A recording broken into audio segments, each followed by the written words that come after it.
This is Mike Huntington on October 27th with a guide video for the use of Zoom.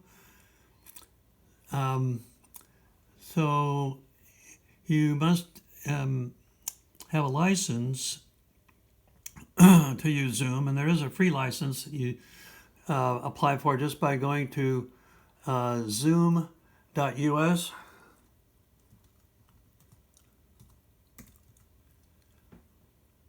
And I've already have one, so it'll take me right to my site. But if you don't have one yet, it'll take you through an application, a brief one, to at least get you a temporary license. Then if you want to get one that allows you to have more than 3 people on and for longer than 45 minutes, then you have to pay $15 a month. And that's what we're doing now for Mid Valley, and I use it for several other groups. So I click on Zoom US, and since I'm already here, if you don't have it yet, you would have to go to download here and click on that and go through that procedure. Then once you're registered, you click on sign in, and this is the kind of window you should see. If you're just starting your own account, you wouldn't have these meetings all scheduled, but for Mid Valley and PNHP and lots of others, I have regular meetings scheduled, and you can schedule them whatever your monthly meeting time is. Thursdays at 2 p.m., for example, for outreach. And here's the Mid Valley Healthcare Legislative Committee meeting here. So if you have that scheduled, you click on it. But before we get there, just to see how you schedule, you go up to this little arrow here. It says schedule a meeting. And let's say it's for a special planning meeting for the town hall, okay? Town hall planning. You may not need to enter the description. You don't have to worry about a template. If you want, then you can choose the date. Let's say we want to choose October 29th at 3 p.m. or if you want to change it to 2 p.m. and how long you think it'll take. It's not critical that you put that in there, but just an estimate. If it's a recurring meeting, and you would click this, and then it would allow you to put in whether it's weekly, monthly. On the, let's say we were using that other model of third Thursdays. So you put all that in, and it says end date, which is not too important. You can say after 7 occurrences or however many they let you. Looks like 7 is about it. I recommend registering, having people register so you know who is signing up and whether they had any trouble getting in. If they signed up and didn't show up to the meeting, you might wonder why. And then this passcode, Zoom is requiring a passcode or will soon, and so you might as well check it and then choose your own passcode. You don't have to use theirs, so we can just say something like MVHCA. And then if you send the invitation, you need to let people know what the passcode is on your invitation. For the audio, I always choose both because some people call in and some people will be using their computers. And you want to mute people on entry for meetings usually so that you don't have sort of a cacophony as you start the meeting. Then they can unmute themselves as they needed. And we don't need any of this. That's for more complex meetings. Then you go ahead and save it here. And once it's saved, you should be able to find it. Let's go back to the main page of meetings. So we just schedule this for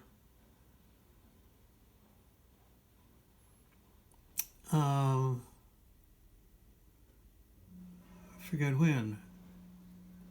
At any rate,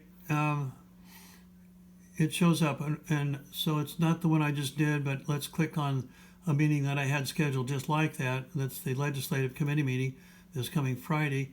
So you click on that, it tells you what it is, and there is a meeting ID, which some people may need to know.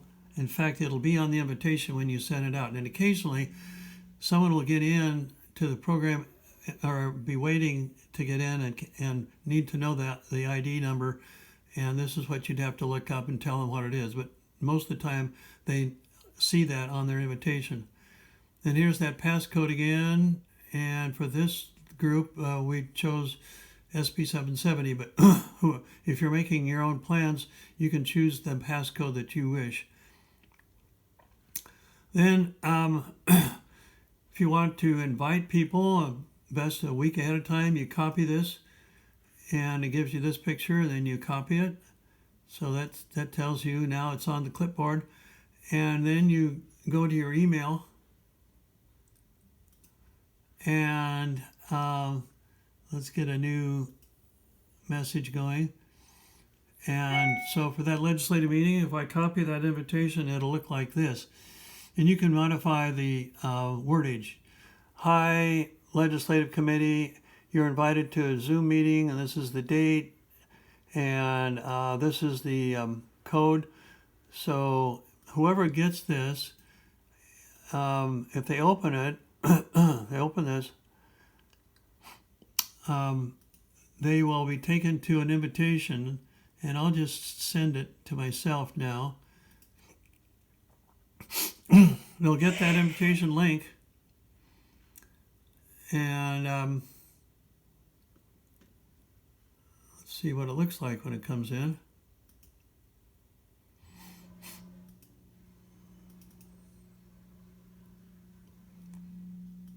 It may take a little while to get there.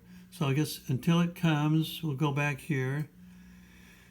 So we've copied the invitation, we've sent it off to the members of the Legislative Committee, and maybe a week ahead of time, ideally, and then again the night before, and even a few minutes before, because people forget where they left that invitation sometimes. So you leave the video on, the participant, you come in with off, but then they can turn it on. I think that's because people may forget that it's on and may not be in the shape that they want to be when they enter the Zoom meeting. So we'll go back to see how you would set it up so that the participant's video is off, and they can always click on after they join. If you want to delete the meeting, you go here. If you want to edit it, you go here. And so this was a recurring registration, so 8 people have already signed up.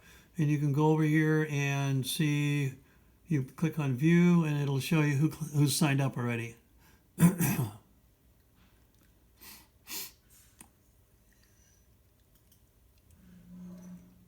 So that's how that works.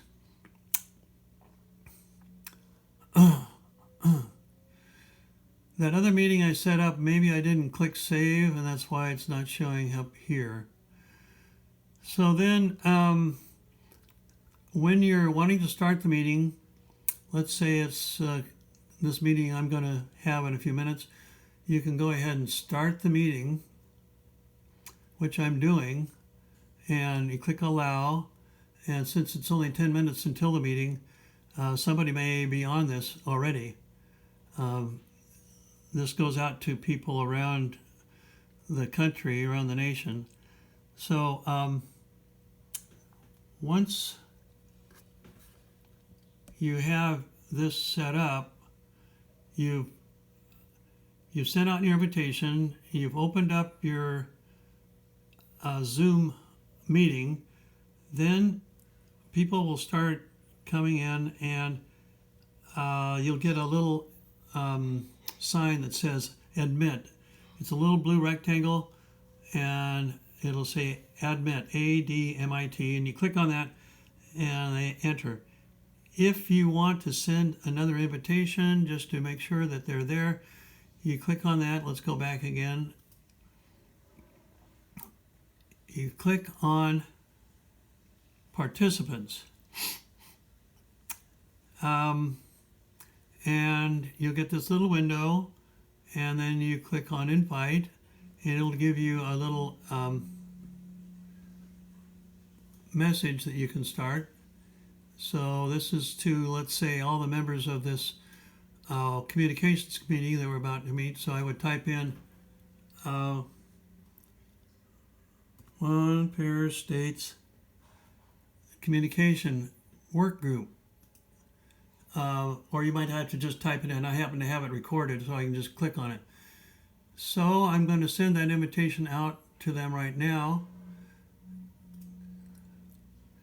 and just wait for people to sign in.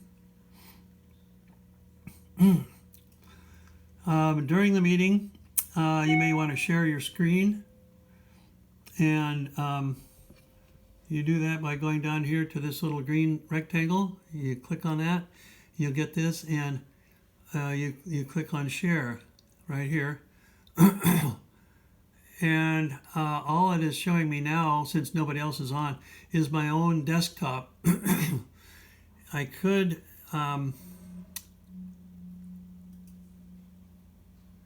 let's see. I'll stop screen sharing. And the way you stop screen sharing is way at the top up here, this little red.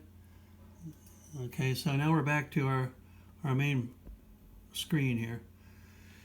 So that's how you screen share. And so you can have a PowerPoint ready to go and get it set up. And in my case, I have another monitor over here, and I would set up, let's click on a PowerPoint here.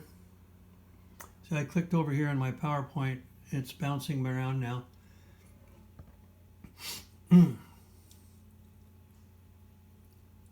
And so if I want to open up a PowerPoint, I'll go to Recents.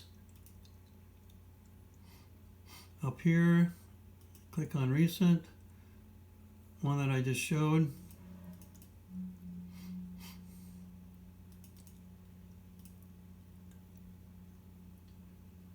So that's not coming up. Let's see what else. Open. So I'm not getting my PowerPoint to open up right now.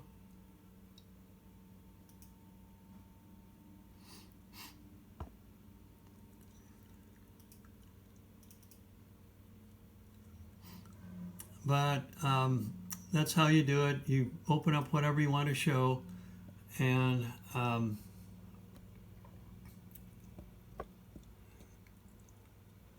then you click on screen share down here at the bottom to share your PowerPoint or your talk or whatever you're wanting to share. Other things you can use is the chat, which is right here.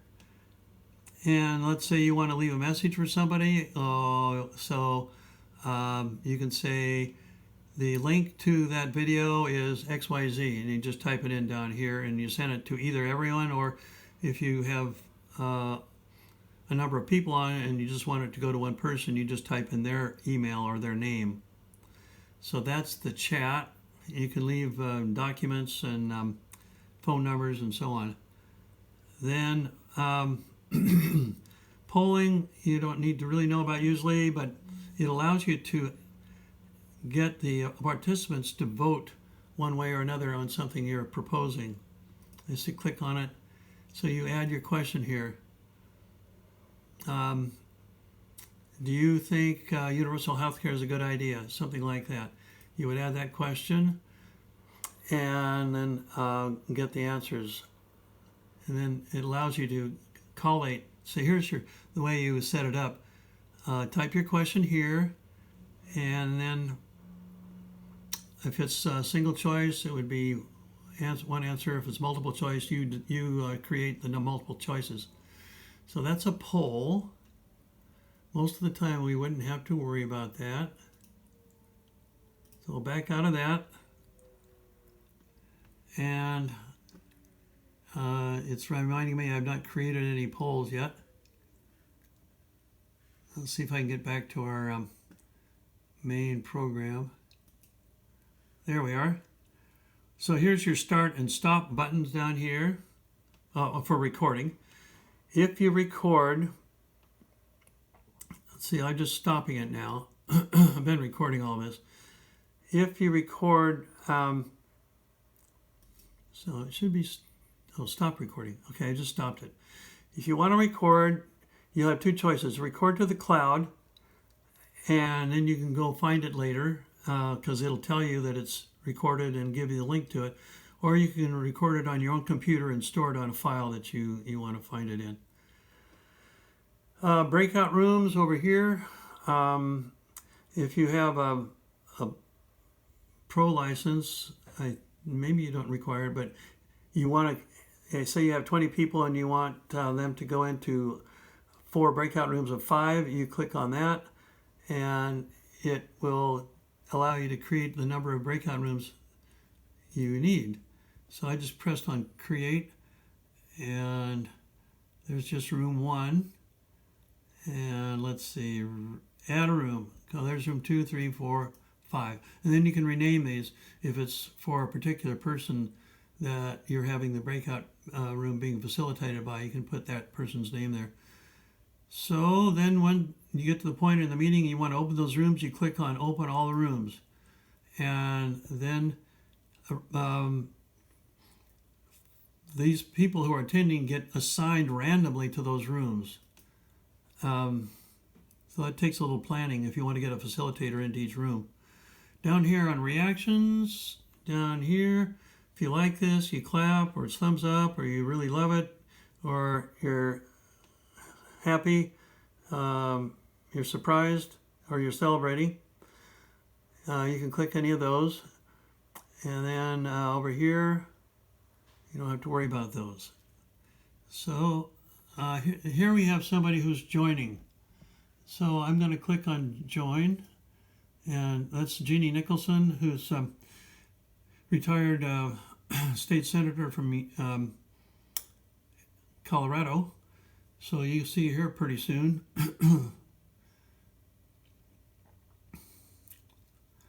This is what comes on first before the person turns on their video, and then she'll turn on her video and her audio pretty soon. Then if you want to look at the whole group, you go to gallery here, up on the top, this little gallery, or if you just want to look at the speaker, you click on speaker. So this gives you the option to choose. And let's choose gallery so we can see Jeannie when she comes on. Hi, Jeannie. I'm asking her to unmute up here. There she is. Hi, Jeannie. So, Jeannie, I'm just finishing a little tutorial on how to use Zoom. And so I'm going to use it for our little local group here. And they have just met you, except that it's going to be on video. But I'll end that little tutorial now. So this is Jeannie Nicholson, retired state senator and nurse who lives northwest of Denver area, up in the mountains. So, okay, we'll turn this off. Right. So this is Mike Huntington. If you have questions about this, please call me at 541-829-1182. Thank you.